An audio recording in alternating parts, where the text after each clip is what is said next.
All right, guys. So what you're going to be working on today is, well, for the next few days, is creating a walk cycle for a skeleton. So just to give you a preview of what you'll be doing, if I hit play, you're going to be creating a about 300 frame animation where the skeleton is walking forward. If you want to vary it a little bit, you could have them running, but the example I'm going to walk you through is for walking. There would be slight differences besides just the speed. The movement for running and walking is slightly different, but I'm not going to get too much into that right now. So again, this is what you'll be making. So if I hit stop real quick. All right, so I'm going to open up a new one. Before you start, what you're going to do is go File, Save Scene As, and you're going to call it last name walking. Hit save. All right.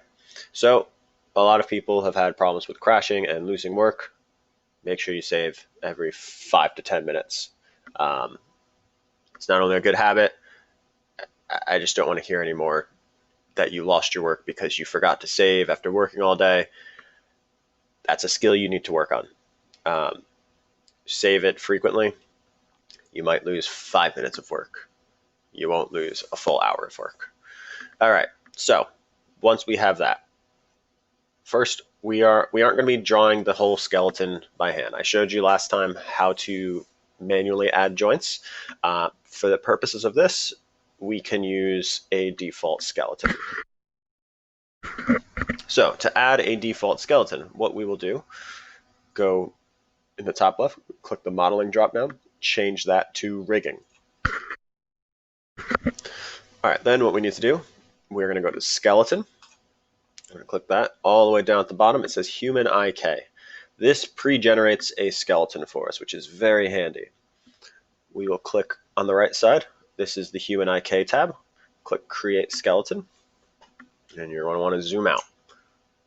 And as you can see, this has added a nice quick skeleton for us. It's got hands, it's got feet.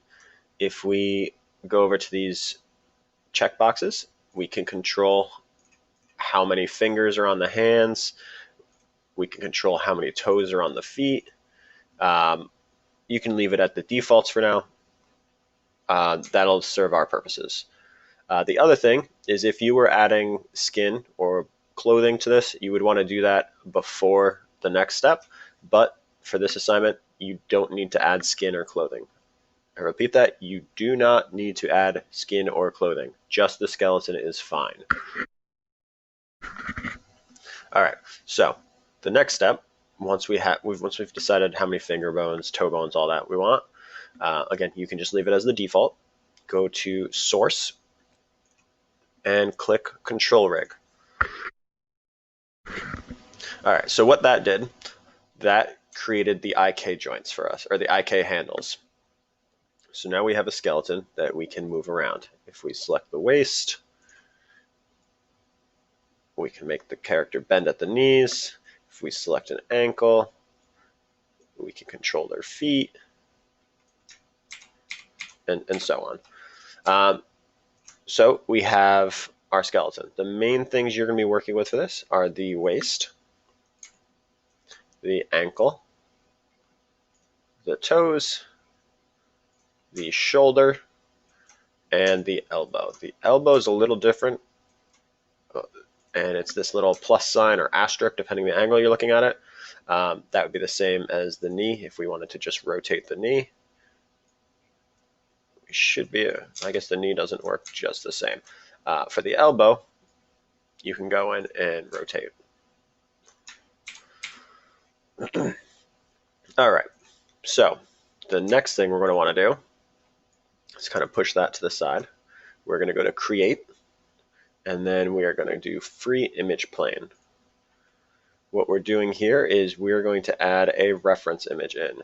The reason for this is there are kind of a lot of little nuances of walking that you might not think of while you're doing this. In general, it is always a good idea to use a reference image, whether it's you're animating or you're modeling. You should always use the reference image. All right. So with that drawn and scaled up, we're going to click on it. Then over on the right side, we'll go to Attribute Editor. Once in there, you'll see a little option called Image Name that has a blank form, and next to it is a little folder. You click the folder, and it's going to ask you what image do you want to add in here. I'm going to email you guys this image, so you just have to download it and know where you saved it. Click Open. And now we have a quick reference image. All right, so what you guys are going to do, if we look at this reference image, this has the left foot, the right foot rather, taking a full step forward, and that's the end of the reference image. But the left and the right foot do exactly the same thing, just not at the same time. So you're going to have to do a right foot fully stepping forward, and then a left foot fully stepping forward. It should take about 40 frames to do that. Once you're done with that, you're going to be duplicating those keyframes to extend the animation out all the way to 300 frames. So really, you're doing one step forward with each foot, and then you're duplicating it to fill out the rest of the frames. So let's show you how to actually work with this skeleton. So I'll show you an example of doing the first two poses, and then you guys are going to be on your own after that. All right, so the first thing we do, if we select the, actually before we really go into it, let's look at the reference image. So if we're looking at this, there's a few things going on. The body is physically kind of dipping up and down as the walk goes, so that's something to pay attention to. The arms are swinging forward and back, and the legs are actually doing the stepping forward and back. One thing to be very conscious of is if the right leg is back, the right arm should not be back. The right arm and the right leg are always kind of working opposite each other to balance each other. Again, this is where having a reference image comes in handy. It'll point out some of the smaller details that you might not necessarily think of. So again, if the right leg is back, the right arm should be forward, the left arm will be back, and the left leg will be forward. As they come to the middle, obviously they're all kind of in line with each other, but you'll still notice right here in passing, the right foot is still a little bit back, the right hand is still a little bit forward. So always remember that. All right, so on to our skeleton.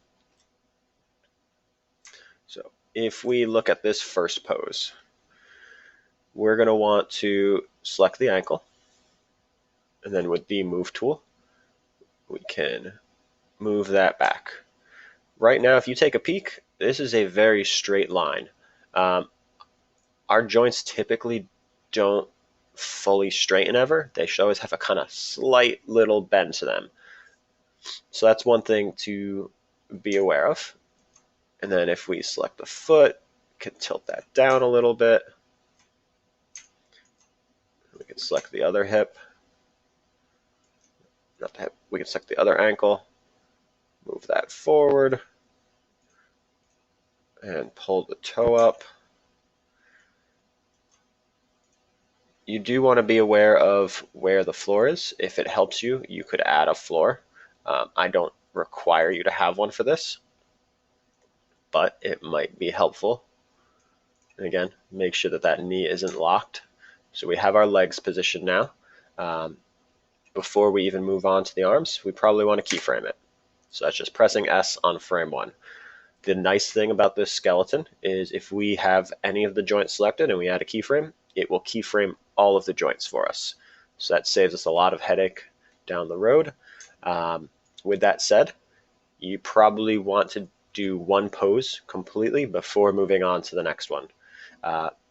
For example, if you did all of the leg movement, by the time you got to 80, you have all of your steps, but then when you go back to do the arm swinging, you're going to be starting from this arm position for every single frame because that's your original keyframe.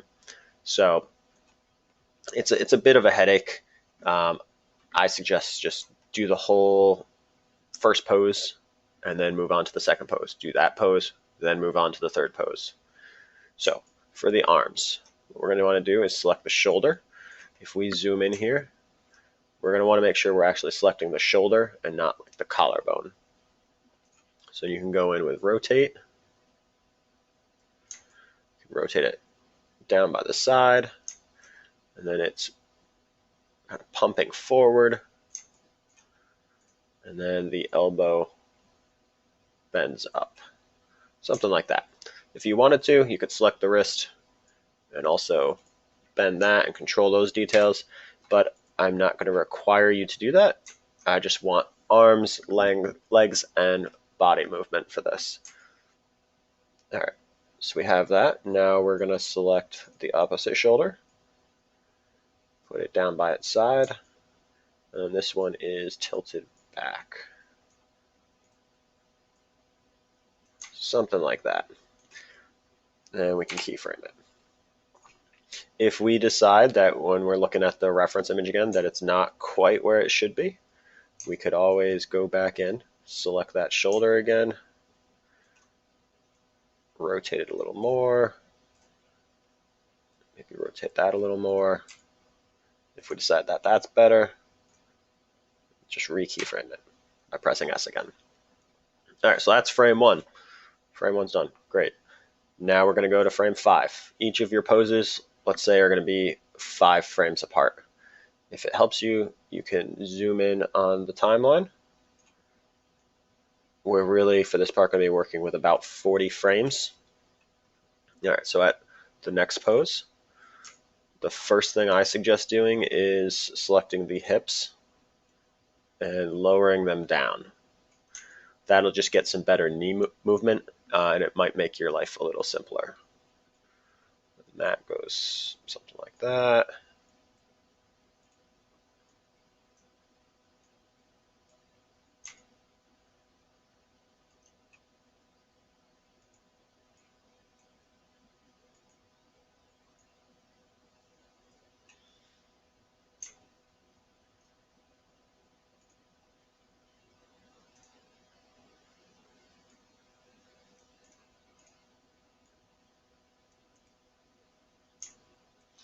So as you work, say you wanted to check something, you could keyframe this right now and then just kind of scroll back and forth on the timeline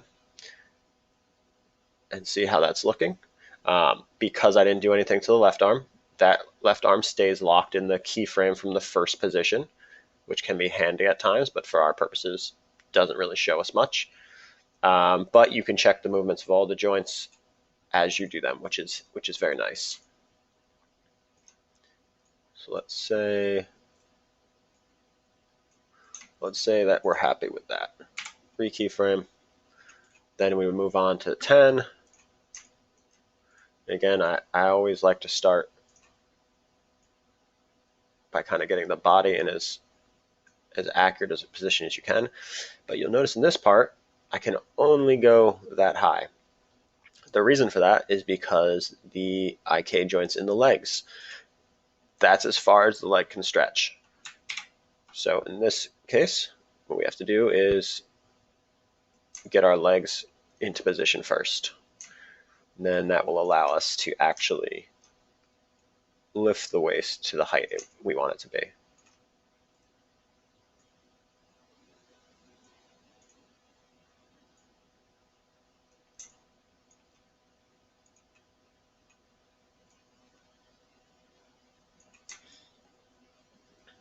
There we go. We rotate. I'm just going to quickly go through some of this.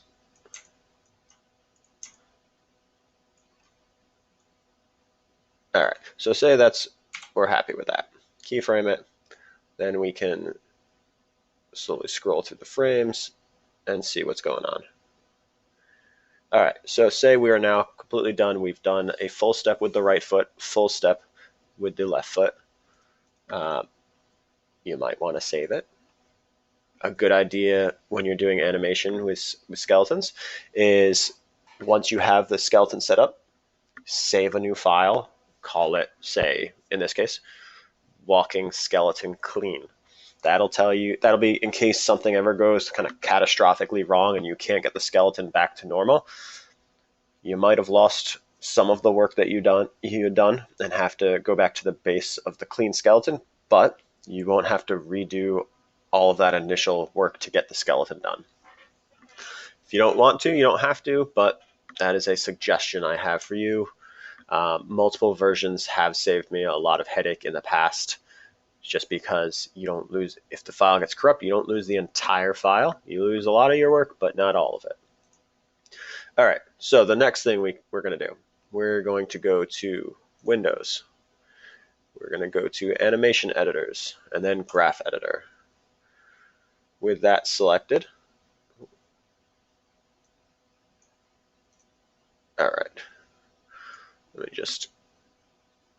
with that selected, make sure you have your skeleton, one of the joints selected. All right, so if we look at this right now, mine's going to look a lot different than yours because I only have the 3 keyframes. But if we look at what we have selected right here, this says Character 1 Control Hips Effector. So right now, this is the movement of just the hips. That's not really what we're looking for, but if we wanted to repeat the movement of just the hips, we could work in this frame. What we want is the full body. So we're going to click that, and you're going to notice it's going to get a lot more chaotic. These are the movements of all of the joints on the skeleton. So every time we keyframe, remember, it's keyframing every single joint.